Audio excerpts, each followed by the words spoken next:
Welcome, Class 11 students, to an exciting journey into the heart of chemical thermodynamics. Today, we are unraveling the mysterious concept of entropy, a fundamental idea that helps us understand why processes happen spontaneously. We'll start with the basics, then dive deeper into calculations, theoretical connections, and finally, explore its competitive depth for GME. Get ready to explore the universe's tendency towards disorder. Let's kick things off with the easiest part of entropy. Don't worry, it's simpler than it sounds.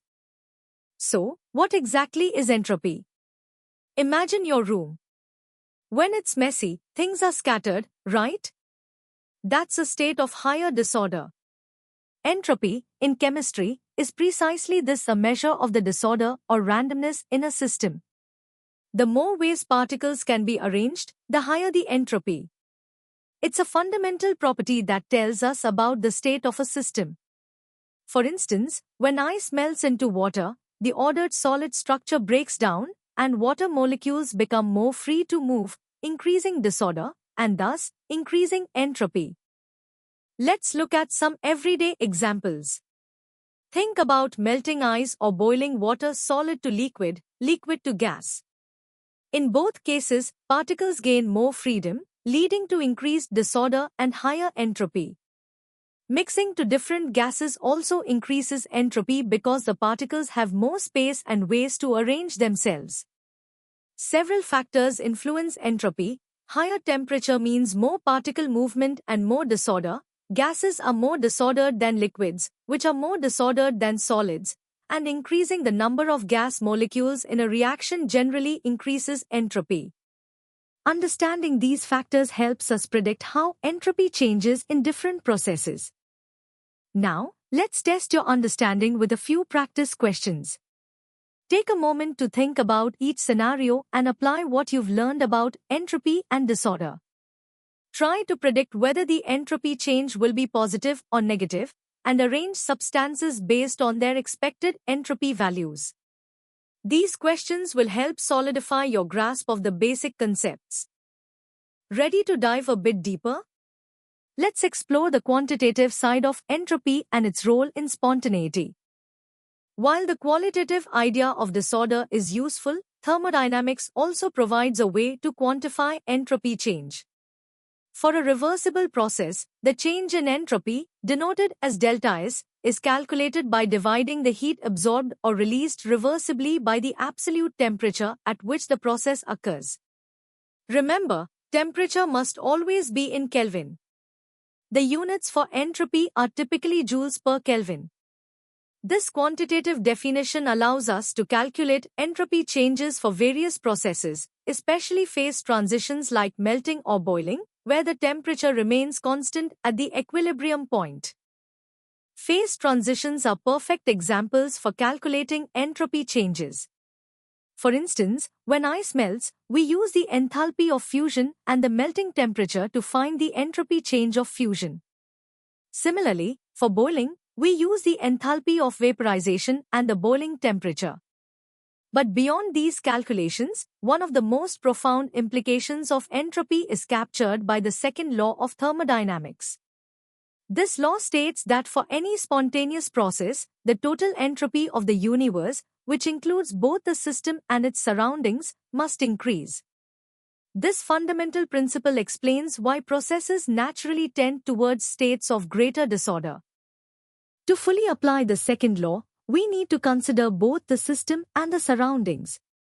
The entropy change of the surroundings is directly related to the heat exchanged with it and its temperature.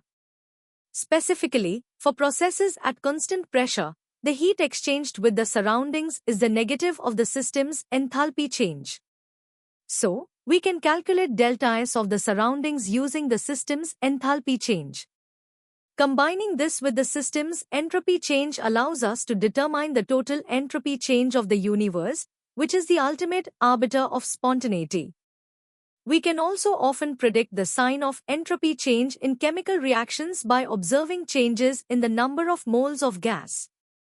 Now it's time to put your medium-level understanding to the test.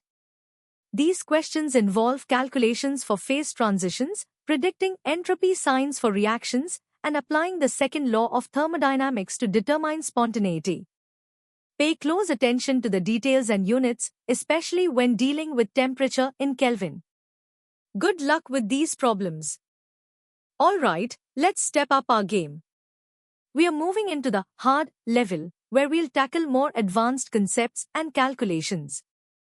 At the core of absolute entropy measurements lies the third law of thermodynamics. This law postulates that the entropy of a perfect crystalline substance at absolute 0 Kelvin, is exactly 0. This provides a crucial reference point, allowing us to determine absolute entropy values for substances, unlike enthalpy values which are relative. As temperature increases from 0 K, the entropy of any substance invariably increases, reflecting the increasing thermal motion and disorder. These absolute entropy values, known as standard molar entropies, are essential for calculating entropy changes in chemical reactions. Standard molar entropy, denoted as S degree, represents the absolute entropy of 1 mole of a substance in its standard state. These values are always positive and are tabulated for various substances. Using these S degree values, we can calculate the standard entropy change for any chemical reaction. This is done by summing the standard molar entropies of the products, multiplied by their stoichiometric coefficients, and subtracting the sum of the standard molar entropies of the reactants. This method is analogous to how we calculate standard enthalpy changes using heats of formation. Understanding the entropy change of the surroundings is critical for determining overall spontaneity. For a process at constant temperature and pressure, the heat transferred to the surroundings is the negative of the enthalpy change of the system. Therefore, the entropy change of the surroundings can be calculated using the system's enthalpy change and the absolute temperature. By combining the entropy change of the system with that of the surroundings, we get the total entropy change of the universe. According to the second law, if this total entropy change is positive, the process is spontaneous. This allows us to predict reaction spontaneity even if the system's entropy decreases, as long as the surroundings' entropy increase is large enough. Time to challenge yourselves with some hard-level problems. These questions will require you to apply the third law, calculate standard entropy changes for reactions, and use the total entropy change of the universe to predict spontaneity. Pay close attention to units and signs, and remember the interplay between enthalpy, entropy, and temperature in determining reaction feasibility. These types of problems are common in GME. Welcome to the hardest level. Here, we'll delve into the deepest insights of entropy, connecting it to statistical mechanics, Gibbs free energy, and real-world applications. This is where competitive edge is built. The microscopic interpretation of entropy, famously captured by Boltzmann's equation, S is equal to K ln W, provides a profound understanding of this concept. It links macroscopic entropy to the number of possible microscopic arrangements, or microstates, that a system can have while maintaining its macroscopic properties. A higher number of microstates implies greater disorder and thus higher entropy. This equation beautifully illustrates why entropy increases with temperature or volume, because these conditions allow for a greater variety of molecular arrangements. It's a cornerstone of statistical mechanics, bridging the gap between the behavior of individual particles and the bulk properties of matter. While reversible processes are theoretical ideals, all real-world processes are irreversible. A key consequence of the second law of thermodynamics is that irreversible processes always generate entropy, meaning the total entropy of the universe increases. This entropy generation quantifies the degree of irreversibility. It's also crucial to understand the relationship between entropy and Gibbs free energy. Gibbs free energy, defined as G is equal to H Ts, provides a convenient criterion for spontaneity at constant temperature and pressure, focusing solely on the system's properties. A negative change in Gibbs free energy, delta G, indicates a spontaneous process. This relationship is derived directly from the second law and is a cornerstone for predicting reaction feasibility in chemistry and engineering. Beyond chemical reactions, entropy plays a vital role in understanding phenomena like the mixing of gases. When ideal gases mix, their entropy always increases, even if there's no chemical reaction. This entropy of mixing arises from the increased volume available to each gas and the greater number of possible arrangements for the molecules. Furthermore, the Carnot cycle, a theoretical reversible heat engine cycle, provides fundamental insights into entropy. For a Carnot cycle, the entropy change of the system is zero, and the efficiency is directly related to the temperatures of the hot and cold reservoirs, demonstrating the limits of energy conversion based on entropy principles. The concept of entropy even extends into information theory, where it's linked to uncertainty. A system with high thermodynamic entropy has many microstates, making its exact microscopic state harder to predict. The implications of entropy are far-reaching.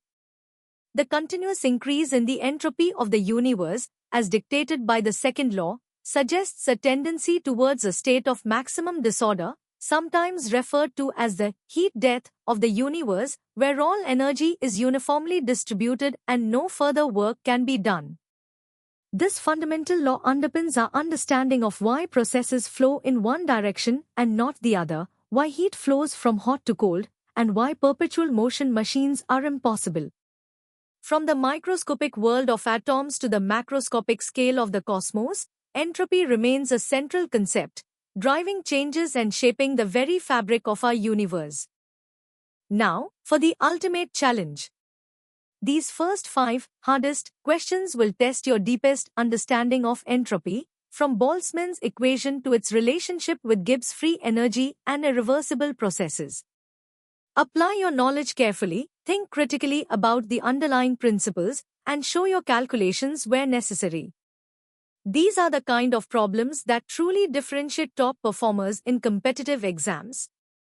Let's continue with the remaining 5 hardest questions.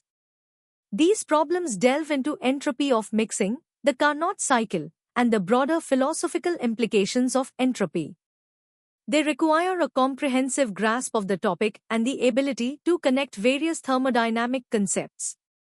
Approach each question with a clear mind and strive for precise, well-reasoned answers. Mastering these will significantly boost your confidence for GMAT. And that brings us to the end of our in-depth exploration of entropy. We've journeyed from basic definitions to the most challenging applications, covering everything you need for GMAT. Remember, consistent practice is key to mastering these concepts. For more such comprehensive educational content, practice questions, and interactive learning experiences, visit synapse.omaps.in. Don't forget to like this video, subscribe to our channel, and hit the notification bell so you don't miss out on future lessons. Keep learning, keep growing, and excel in your GMAT preparation. See you next time.